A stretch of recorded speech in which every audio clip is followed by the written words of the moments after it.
Happy Saturday morning. Oh, it's starting to rain here, so I won't be that long, but I've brought you to another beautiful, beautiful spot this morning, and I'll just give you a little peek. It's another mountain just down the road from us. Hi, Anya, love. Morning. It's called Crochan. So yesterday we were over at Anna, and this morning we're over, hi Daisy, over at Crochan. I'll give you a little peek how beautiful it is. It's a misty, beautiful morning, and this is another power spot, and you can probably hear the water. There's a waterfall coming down the mountain there. But I'm here today because I wanted to talk about stress and de-stressing and just bringing more peace into our lives. The rain's really coming down, so it's very cleansing. So I'll just be a moment, but I think some of the most important things is to de-stress, to unstress, to have more peace in our lives. Is to take time every day and to be in nature, or just have time alone. It doesn't have to be in nature, just to have time of silence, to connect and listen to our own inner guidance, and let all those outside voices outside just quieten down. So hi Asheen, love. Hi Rasheen. And to let our inner voice become louder.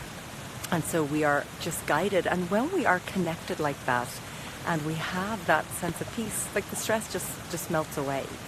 And the other thing that I think is really vital is filling up your own cup, your own well. I love. And in order to do that, we have to be willing to do our own self-care. And we have to also, there's Walter galloping along, we have to be willing to have boundaries. Energetic boundaries, which we'll talk about later on in the week.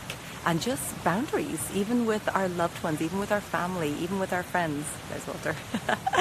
And be okay with the no word. Because I know for some of us, that's really uncomfortable to say no. And what I would invite you, it's like that weighing scales. If no is really hard and you're a big yes people pleaser person, and I know because I like to people please, it's like sometimes the scales has to go the other way. It gets tipped totally in the other way. And you're like, no, for a while. But actually, I think if it's hard to say no, a really good way to respond to somebody is just to say, they ask you something and say, what, is it okay if I get back to you about that? That's a perfectly fair request. And that allows you to really connect and tap in, do I want to do this? Is this something that will fill me up? Am I truly being of service, or am I people pleasing? So that gives you the space to sit with it and find your authentic truth.